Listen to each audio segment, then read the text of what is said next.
Bienvenue dans ce nouveau décryptage. Bon, on va parler d'un sujet qui fascine autant qu'il intimide, le fameux top 10% des patrimoines en France. Qu'est-ce que ça veut dire en vrai de faire partie des plus riches? L'idée aujourd'hui, c'est de rendre tout ça super clair, surtout si on n'y connaît absolument rien en finance.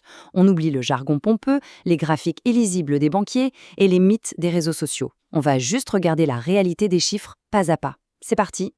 Allez, plongeons directement dans le vif du sujet avec notre plan de route. On va commencer par casser le mythe du top 10%, puis on définira simplement le patrimoine net. Ensuite, on dressera le portrait robot des riches, on verra les étapes pour s'en rapprocher, les 3 gros pièges à éviter à tout prix, et on terminera sur ce qu'est la vraie richesse, c'est-à-dire la liberté. Première étape, le mythe du top 10%. Ou pour le dire autrement, la réalité d'Instagram face à la réalité des statistiques. Parce que, avouons-le, les réseaux nous vendent du rêve, pas vrai? D'un côté, on a cette illusion poussée par les algorithmes, le faux millionnaire avec sa liasse de billets, sa voiture de sport en location et ses vacances sans fin au soleil, c'est du grand spectacle. Et de l'autre côté, on a la vraie vie des ménages qui ont réellement un gros patrimoine. Et c'est beaucoup moins glamour. On parle de maisons tout à fait normales, d'un crédit immobilier sur 15 ans et d'une petite épargne automatique tous les mois. Le fossé est gigantesque. C'est clair que ce qu'on compare à ce qu'on voit sur les écrans, c'est le meilleur moyen de se décourager d'entrée de jeu. Et ça nous amène aux vrais chiffres. Selon les stats du début d'année 2021, pour franchir les portes de ce fameux top 10% en France, il faut un patrimoine d'environ 633 000 euros. Alors attention, on parle bien d'un foyer. Statistiquement, ça représente environ 2,2 personnes. En clair, c'est très souvent un couple avec 2 salaires qui a patiemment construit tout ça au fil des décennies. Si on est célibataire, il ne faut surtout pas se comparer à ce montant brut. C'est une belle somme, c'est sûr, mais on est très très loin du monde des milliardaires. Passons à notre deuxième point, comprendre ce qu'est le patrimoine net. C'est littéralement l'équation financière la plus importante à retenir. Pour bien piger ce chiffre de 633 000 euros, il faut regarder sous le capot. Le patrimoine net, c'est pas du tout ce qui dort sur un compte courant pour faire les courses de la semaine. En fait, c'est très simple, c'est la valeur totale de tout ce qu'on possède, moins tout ce qu'on doit à la banque. Si on achète une immense villa mais qu'on a un crédit colossal sur le dos, techniquement, c'est la banque qui en est propriétaire en grande partie. Et ça, quand on débute en gestion financière, c'est absolument crucial de l'assimiler. Une énorme maison ne veut pas dire qu'on a les moyens de s'acheter une Porsche le lendemain matin, hein. Prenons un exemple tout bête. Imaginons l'achat d'un appartement qui vaut 320 000 euros. Super, c'est la première étape. Sauf qu'il reste, disons, 180 000 euros de crédit à rembourser. Ça, c'est la dette. Donc, la vraie richesse immobilière, le patrimoine net réel, il n'est que de 140 000 euros, et c'est uniquement cette petite somme-là, une fois la dette enlevée, qui compte pour calculer la place d'un foyer dans le top 10%. Maintenant, reprenons ces 140 000 euros d'immobilier net et ajoutons-y les à côté. Mettons 35 000 euros sur une assurance vie, 25 000 euros en bourse sur un PEA et une réserve de sécurité de 10 000 euros sur des livrets classiques. Le total, ça nous donne un patrimoine net de 210 000 euros. Et ce qu'il faut vraiment retenir ici, c'est que la quasi-totalité de cet argent, c'est de la stabilité à très long terme.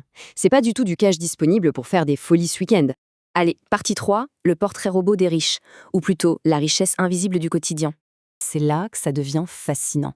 Les gens qui composent ce top 10%, ce sont probablement nos propres voisins. Le foyer typique, en réalité, c'est souvent un couple entre 45 et 60 ans.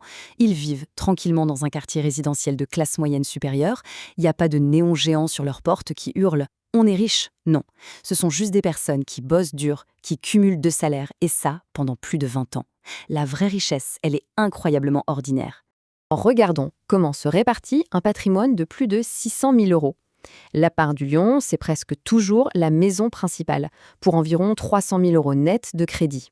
Ensuite, on va trouver à peu près 200 000 euros, mais enfermés dans des placements financiers qui dorment là depuis des années. Et enfin, 100 000 euros d'épargne de précaution et divers petits actifs. Bref, on s'aperçoit que la vaste majorité de cette richesse est figée dans des murs et des contrats à long terme. C'est invisible. Et ça illustre brillamment cette phrase. La richesse patrimoniale est silencieuse. C'est exactement pour ça que les familles du top 10% roulent la plupart du temps dans des voitures banales et qu'elles doivent, comme tout le monde, faire un budget pour partir en vacances l'été. Leur argent travaille silencieusement à l'abri des regards, pas dans des dépenses de luxe visibles. Ce qui nous amène à la section numéro 4, les étapes de la construction. Une feuille de route carrément ennuyeuse, mais redoutablement efficace. Alors comment on fait pour en arriver là, sans gagner au loto ni jouer aux crypto-monnaies?